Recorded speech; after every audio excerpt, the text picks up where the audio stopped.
Hello student, today we are starting the next concept of our lesson number 4, nutrition in living organism.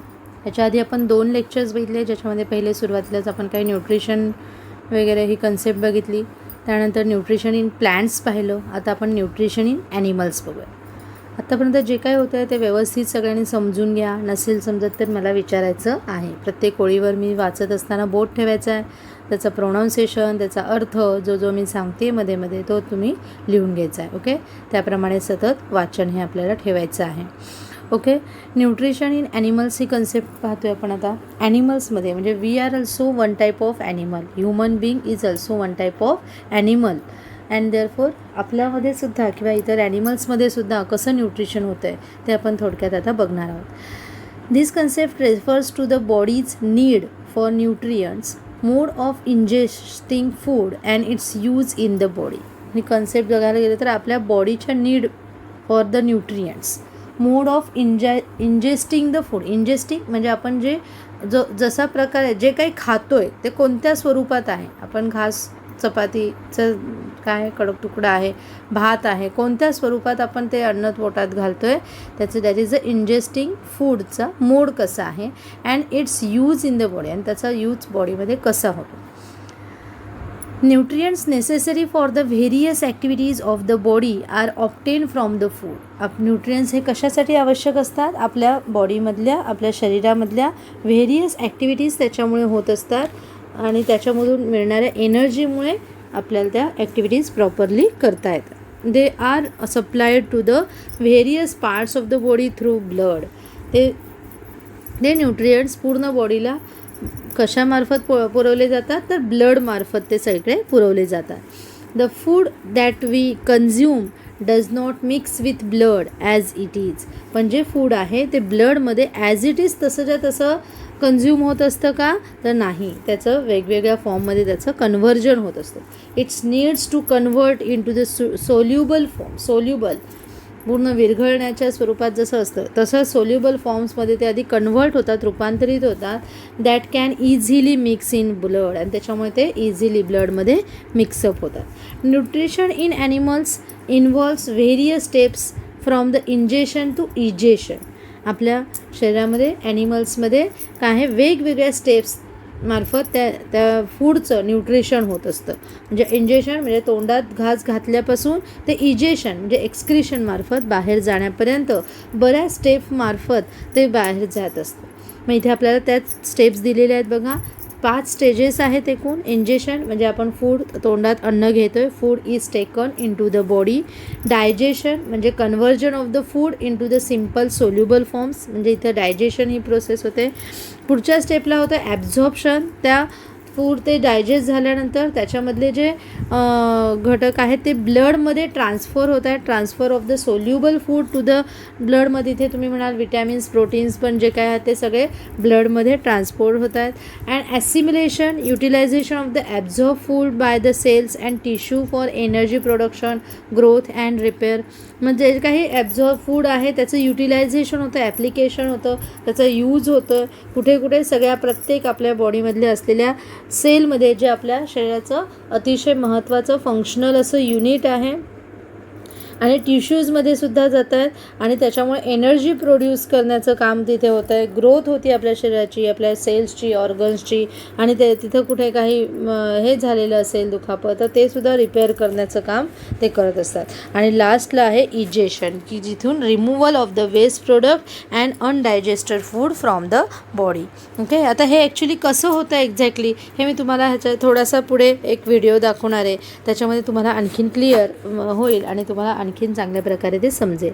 पण आधी आपल्याला पण ही जर concept बघायला गेलो आपण न्यूट्रिशन किंवा डायजेशन आपल्या ॲनिमल्समध्ये होणारं, ही कन्सेप्ट खरं तर तुम्हाला आत्ता जी 8वीला सुरू झालेली आहे, 7वीला सुरू झाली आहे ती आता 8वीला पण थोडासा भाग तुम्हाला त्याच्यातला येईल. 9वी 10वीला तर आणखीन डिटेलमध्ये ते शिकायचं आहे. पण आत्ता आपल्याला त्यातला खूप थोडासाच भाग यंदाच्या वर्षाला आहे. पण तरी पण मी तुम्हाला ती कंप्लीट प्रोसेस कशी होते ती एका छोट्याशा व्हिडिओमधून दाखवेल. काही कन्सेप्ट तुम्हाला त्याच्यातल्या आत्ता आहे तर काही नंतर असणार आहेत. त्या व्हिडिओत आपण थोडंसं पुढे बघणार आहोत. आधी आपल्याला काय काय कंटेंट दिलं ते आपण समजून घेऊयात आणि मग तो व्हिडिओ एकमार्गी बघूयात. Okay.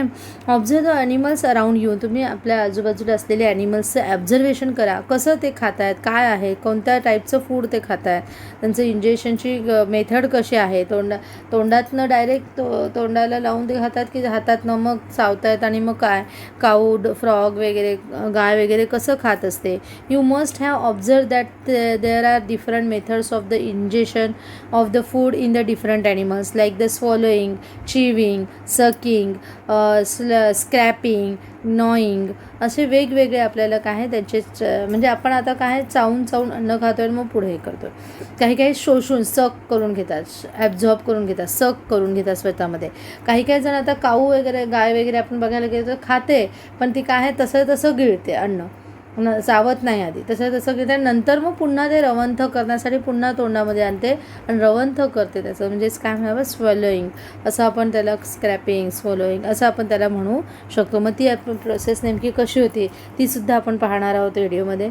Types of nutrition in animals बघा. हॅलोझोईक न्यूट्रिशन, त्यानंतर आहे ज्याच्यामध्ये आपल्याला बघायचं आहे according to the types of the food animals can be classified herbivorous, carnivorous, omnivorous कसे ते होत आहेत त्याबद्दल आपण थोडं बघणार आहोत. आणि सॅप्रोफॉजिक न्यूट्रिशन, पॅरासायटिक न्यूट्रिशन हे आपण पुढे बघणार. त्याच्या आधी आपण कोणते पाहणार आहोत तर टाईप्स ऑफ न्यूट्रिशन याने हॅलोझोईक न्यूट्रिशन की ज्याच्यामध्ये आपल्याला अमिबामध्ये कसं होते ते आपण पाहणार आहोत. आणि हे सगळं झाल्यावर सॅप्रोफायझिकमध्ये युनिसेल्युलर ॲनिमल्स जे आहेत न्यूट्रियन्स कसे करतायत, ॲब्झॉर्ब करतायत.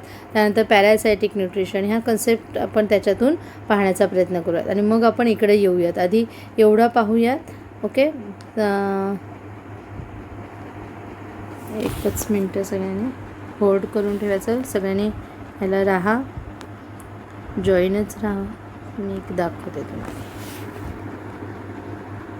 सगळ्यांनी नीट ऐकायचं आहे. मध्ये मध्ये मी त्याचंसुद्धा एक्सप्लेनेशन करेल पॉज करून.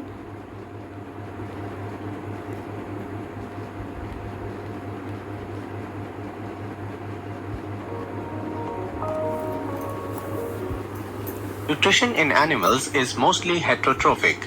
They depend on plants and other animals for their food. Some animals feed on both plants and animals. Animals and non-green plants like fungi, bacteria, etc. cannot make their own food. Such organisms are known as heterotrophs and their mode of nutrition as heterotrophic nutrition.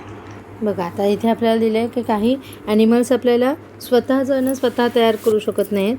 मग ते काय heterotrophs आहेत, म्हणजे दुसऱ्यांवर depends आहेत. मग काही आपण हरणासारखे वगैरे हरिण वगैरे बघायला गेलो तर ते काय आहे चारा म्हणजे काय आहे गवतावर वगैरे डिपेंड्स राहतात, म्हणजे प्लॅन्ट्सवर डिपेंड्स असतात. काही दुसऱ्याचं मांस म्हणजे दुसऱ्या प्राण्यांना मारतात आणि त्याच्यावर ते जगत असतात. तर काही बॅक्टेरियाज, फंगी बघायला गेले तर ते पुन्हा मेलेले पुन्हा असे काही जे असेल किंवा पालापाचोळा त्याच्यावर आपल्याला आलेले दिसून येतात. म्हणजे त्यांचा हे काय आहे बघा, such organisms are called as the heterotrophs and their nutrition is heterotrophic nutrition and these organisms depends on autotrophs for डिन. मग ते कोणावर ॲटोट्रॉप जे ॲटोट्रॉपिक आहेत, स्वयंपोषी आहेत त्यांच्यावर ते डिपेंड असतात, डायरेक्टली किंवा इनडायरेक्टली सुद्धा असतात. And therefore it is non as a heterotrophic nutrition किंवा हेटरोट्रॉप्स असं आपण म्हणतो. These organisms depend on autotrophs for their nutrition directly or indirectly. Heterotrophs can be divided into three categories on the basis of their eating habits. Herbivores are those animals which eat plants, for example, cow, goat, etc. Carnivores are those animals which eat the flesh of other animals, for example, lion, tiger, etc. Omnivores are those animals which eat both plants and the flesh of other animals, for example, man, crow, etc. बघा आपल्याला लक्षात आलं की हेटरोट्रॉप्समध्ये पण 3 types आपल्याला भेटत आहेत. ते हर्बिवरस म्हणजेच काय, फक्त जे ग्रीन प्लांट्स फक्त चारा किंवा झाडाची पानं खात आहेत तेवढ्यांना फक्त हर्बिवरस म्हणतात. तर काही ना कार्निवरस की जे मांस दुसऱ्यांचं मांस खातात ते त्यांचं अन्न आहे. आणि ओमनिवरस म्हणजे हे दोन्ही पण हर्बिवरस आणि कार्बिवरस जे खात असतात त्या दोघांवर पण ते डिपेंड्स असतात. पाला पण खातात, कधी झाडाची पानं खाऊन पण ते त्यांचं पोट भरतात, तर काही वेळेस दुसऱ्यांचं मांस खाऊनसुद्धा ते पोट भरत असतात. त्याच्यामध्ये आपला ह्युमन बिईंगसुद्धा त्याच्यामध्येच येतो. Okay, Digestive system. आता हे आपण digestive system Digestion in exactly human कशी beings होते takes ते place आपण in the बघूया. alimentary canal. The alimentary canal of human beings consists of the following parts: the buccal cavity, esophagus, stomach, small intestine, large intestine, and anus. The process of digestion in human beings begins in the mouth and ends in the small intestine. The process of ingestion takes place through the mouth. बघा आता हा घास तोंडात Salivary घेतलेला आहे, glands present in the mouth secrete saliva. आपण chewing करतोय Saliva आणि helps in सॅलिव्हरी breakdown of ग्लँडमधून starch सॅलिवा into sugars. त्याच्यामध्ये मिक्स होते. Tongue is the fleshy muscular organ attached to the buccal cavity. It helps in mixing of food with the saliva and swallowing of food. On the action of saliva, the food changes into bolus. बघा बोलस Esophagus or food pipe runs इतकं along the डिटेलमध्ये neck. नाही आहे, तुम्हाला पण एक छोटंसं It pushes दाखवते. down the bolus into the stomach. 9वी Inside 10वीला the हे आहे. stomach, the food changes into thin slurry. बरं, Digestive juices फूड इथं secreted आपल्या by the स्टमकमध्ये stomach जाते. break down the proteins into simple substances and kill the germs present in the food. In the small Proteins मध्ये intestine, त्यांचं conversion carbohydrates get broken into simple sugars, fats into fatty acids, and glycerol and proteins get converted into amino बघा acids. 3 असतात घटक, The fats, small proteins intestine आणि is the longest carbohydrate. organ of the digestive system, arranged like a coil. The length of the small intestine is 7 meter long. बघा ही Absorption आतली of G the आहे digested जी food भरपूर वाटते takes पण ती place in the small lower आहे part of the small intestine. आणि बाहेरची आपल्याला ही ब्राऊन Absorption of कलरची water दिसते and ती salt long from the inches आहे. undigested food takes place in the large intestine. The fecal matter is removed through the anus. Liver and pancreas also help in the process of digestion and hence are called digestive organs of our body. Liver is the हे largest liver gland आहे of the body. आणि त्याच्या It खाली हे जे secretes आहे bile छोटंसं juice gall that is bladder stored in the म्हणतात त्याला. gallbladder. Bile juice plays an important role in the त्याच्यामुळे इथे digestion पण of त्याचे काही fats. गॅस्ट्रिक ज्युसेस असतात. Pancreas is a cream-colored gland. It secretes pancreatic बाईल juice. ज्यूस असतं. The duodenum, a part of small intestine, receives the bile juice from the liver and the pancreatic juice from the pancreas. Let us perform an activity to आता observe नक्की the आपल्या role of तोंडामध्ये saliva saliva in secrete होते digestion. का ह्याच्यासाठी एक छोटीशी activity आहे की ज्याच्यामध्ये 2 टेस्ट ट्यूब घेतलं आहे. एकामध्ये एक बॉईल राईस घेतलेला आहे आणि दुसऱ्या ह्याच्यामध्ये काय घेतलेलं आहे, राईस जो आहे तो चिव करून आपण तोंडात जरासा चावला आहे आणि मग तो त्या टेस्ट ट्यूबमध्ये Take टाकलेला 2 आहे. test tubes. Label them as P and Q. Add 1 teaspoonful of boiled rice in the test tube P. Add 1 teaspoonful of boiled rice after chewing it for 2 to 3 minutes in the test tube Q. Now add 1 teaspoonful of water in the test tubes P and Q to form solution of boiled rice. Pour 4 to 5 drops of iodine solution in each test tube.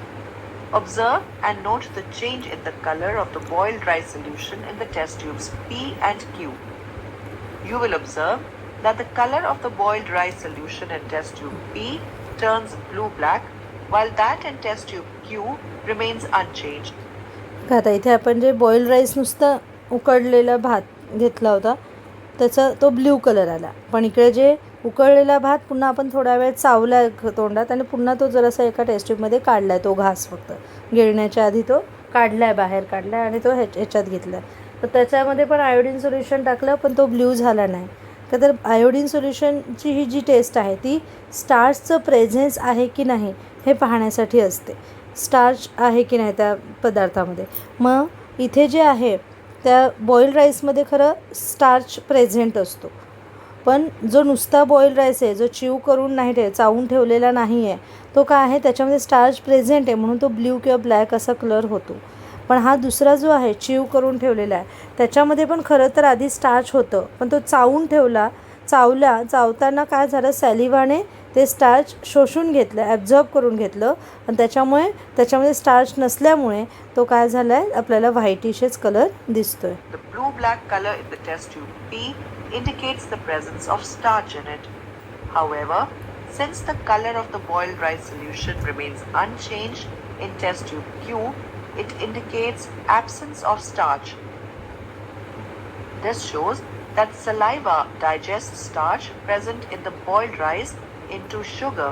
शुगरमध्ये त्याचं convert करते Digestion cellulose. in ruminants. आता Human रुमिनंट्स beings cannot मध्ये कसं digest the होतं? cellulose present in food as the human system lacks the cellulose enzyme required to digest it. Ruminants are बघा, हे hoofed, रुमिनंट्स plant-eating animals that digest their food in two steps. बघा, Their आता हे stomachs are रुमिनंट divided रवंथ into four करतात. compartments: the rumen, reticulum, omasum, and abomasums. After the half-chewed food is बघा, swallowed, अर्धवट it चावलेलं goes जे from the आहे mouth ते to the इकडे rumen, direct the first रुमेनमध्ये chamber of जातं. the stomach. Here, it is acted upon by bacteria and microorganisms.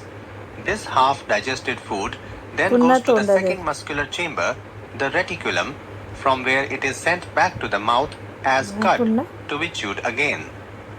This action is known as ruminating. The re-chewed food is swallowed for the second time. After passing the first two दुसऱ्यांदा रवंथ chambers, केलेलं ते it इकडे enters जातं. the third chamber, the omasum. Here the food is further broken down into still smaller pieces, which finally enter the fourth chamber, the abomasums. Here the enzymes act upon the food and digestion is completed, as in the human stomach. After this, the digested food is sent to the small intestine where the nutrients are absorbed. हे खरं आपल्याला Amoeba एवढं is a डिटेलमध्ये unicellular नाही आहे, पण थोडंसं microscopic आपण दाखवायचा organism प्रयत्न found केला in pond water. जेणेकरून तुम्हाला It एक्झॅक्टली consists कसं of होतं a हे single समजेल. blobby cell surrounded by a porous cell membrane.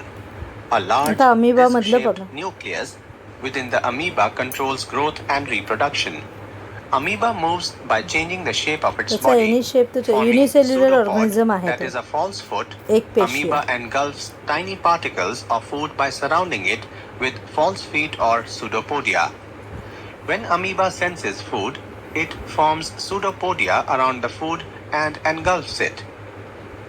The engulfed food is then trapped in the food vacuole where digestive juice is secreted so as to break the food into simpler substances. Digestion is intracellular. The digested food is then absorbed in the cytoplasm for further use. अशा प्रकारे आपण हे पाहिलं ह्याच्यामध्ये कसं होतंय ते. Okay, तर बघा आपण हर्बीवरसमध्ये कार्निवरसमध्ये पण कसे होतात, कोण कोण एक्झाम्पल्स आहेत ते तुम्हाला मगाशी सांगितलेच. त्याचप्रमाणे डिकम्पोजर्स असतात, म्हणजे फंगी आणि बॅक्टेरियासारखे. स्कॅव्हेंजर्स असतात, obtain their food from the dead bodies of the animal.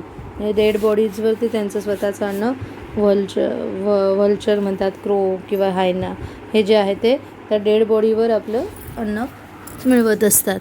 आणि डिकम्पोजर्स म्हणजे त्या पुन्हा त्याचं डिकम्पोजिशन करतात. त्यांचे मायक्रोब्स असे असतात की जे त्यांचं फूड स्वतः खातात, पण त्याचं डिकम्पोजिशन म्हणजे जे आपण म्हणतो ना, एखादी गोष्ट, एखादा कुठलाही लिव्हिंग ऑर्गॅनिझम डेड झाला की काही वेळाने त्याचा एक दुर्गंधी एक सगळीकडे पसरत जाते, पण त्याचं डिकम्पोजिशन झालं की ती दुर्गंधी नाहीशी होते, पूर्ण त्याचा सापळा तयार झाला, तर तेव्हा त्याचा वास येत नाही. पण ते त्याच्या आधीचं पूर्ण त्याच्या मांसाचा जो भाग आहे तर त्याच्यातून काय आहे, थोडीशी दुर्गंधीचं इकडे किटाणू पसरले दिसतात.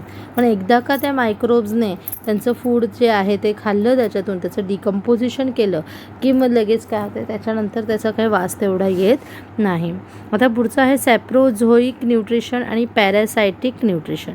सॅप्रोझोईक बघा काय आहे, some insects, unicellular animal that et cetera obtain the nutrients by observing the liquid organic material from the dead bodies of other animals or from the environment. This is the saprozoic nutrition. For example, houseflies, ants, spiders, etc. म्हणजे ज्या माशा आहेत, घर माशा आहेत, माशा किंवा मुंग्या किंवा कोळी, आपण कोळीष्टक म्हणतो कोळी, हे सगळे काय आहेत, युनिसेल्युलर ॲनिमल्स आहेत, इन्सेक्ट्स आहेत छोटे छोटे, आणि ज्याच्या म्हणजे काय करतात, लिक्विड ऑर्गॅनिक मटेरियल स्वतः ॲब्झॉर्ब करतात डेड बॉडीजवरचं, आणि मग ते काय आहे किंवा एन्व्हायरमेंटमधून, आणि मग त्याच्यामुळे त्यांचं न्यूट्रिशन होत असताना आपल्याला दिसतं. त्यानंतर parasitic nutrition. Have you seen small animals on the bodies of animal like the dog and buffaloes. काही काही वेळेस बफेलोवर बैलांच्या किंवा कुत्र्यांच्या म्हणजे जिवंत असं विच आर दोज ॲनिमल्स. मग हेच सगळे छोटे छोटे असे असतात, छोटे छोटे किडे बिडे आपल्याला ते काही काही वेळेस त्यांच्या शरीरावर आलेले दिसतात. From where do these little animals obtain their food. From where do the worms in the intestine obtain their food.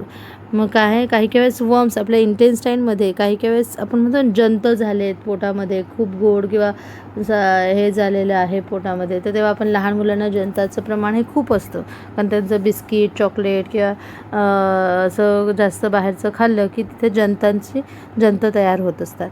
मग ते जंत किंवा ते म्हणजे काय असतात, वर्म्स असतात, ओके, बॅक्टेरियाज असतात. मग ते काय आहे, ते इंटेस्टाईनमध्ये जिवंत असतात आणि ते काय आहे, आपण खाल्लेलं सगळं त्याच्यामुळे आपलं पोट दुखण्याचं प्रमाण हे तिथं वाढलेलं दिसतं. पण मग त्यांचं पण न्यूट्रिशन होत असतं, आपण जे पोटात खातो आहे ना ते खात असतात. Some animals depends upon the other animal for the food and they can obtain the food only from the animals on whom they are dependent. ज्याच्या पोटामध्ये आहे ते तिथं ते they are called as a parasitic nutrition.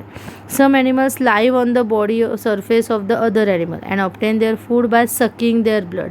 काही काही म्हणजे डास वगैरे, आपण मच्छर डास म्हणायला गेलो तर ते काय करतात, आपलं ब्लड जे आहे सक करून घेतात, ब्लड शोषून घेतात, आपल्याला चावतात म्हणजे काय, आपलं ब्लड शोषून घेतात आणि त्याच्यावर ते जगत असतात. म्हणजे ते लाऊस किंवा बेडबग म्हणजे काय, आपण बेडबग म्हणजे काय म्हणू आपण, हे काय तुम्हाला ढेकूण जे म्हणता तुम्ही मराठीमध्ये, ढेकूण किंवा लाऊस म्हणजे काय, उवा लिका वगैरे ज्या काय असतात केसांमध्ये होतात त्यांना ते टीक वगैरे असं ते म्हटलं जातं.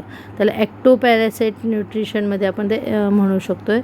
Animals like the tapeworm and round worms जे आहेत, छोटे छोटे राऊंड वर्म्स, टेपवर्म, अशा अळ्या छोट्या छोट्या ज्या आहेत, live inside the body of the other animal. काही काही वेळेस बॉडीच्या आतमध्ये पण ते आढळू शकतात. आणि obtain their food and this called as a endoparasitic nutrition. अशा प्रकारे आपण शॉर्टमध्ये हे थोडंसं तुम्हाला ह्यावेळेस नुसती कन्सेप्ट म्हणून, थोडीशी तोंडओळख म्हणून हे कन्सेप्ट आहे. अजून ह्याच्या डिटेलमध्ये बघायला गेलं तर भरपूर त्याचा अभ्यास आपल्याला पुढे पुढे जाऊन शिकायचा आहे. त्यामुळे आता मला त्यातल्या त्यात तरी पण मी थोडासा व्हिडिओमार्फत एक्झॅक्टली ते काय असतं, कशा प्रकारे ते न्यूट्रिशन करत असतात ते दाखवायचा प्रयत्न केलेला आहे. अशा प्रकारे आपला हा लेसन इथे संपतो आहे. सगळ्यांनी व्यवस्थितपणे ह्याची जी एक्सरसाइज आहे ती कंप्लीट सोडवायची आहे. काही त्याच्यात काही शंका असेल तर मला विचारायचं आहे. Okay, thank you.